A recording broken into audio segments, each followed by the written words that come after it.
I trust you. Okay.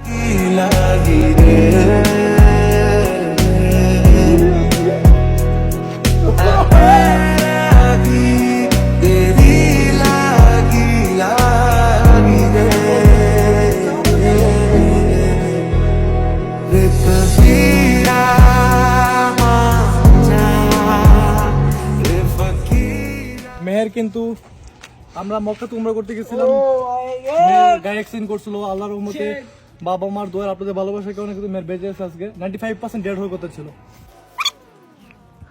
চাবি বন্ধু উল্টা হয়ে গেল ভাই, উড়ান না গেল।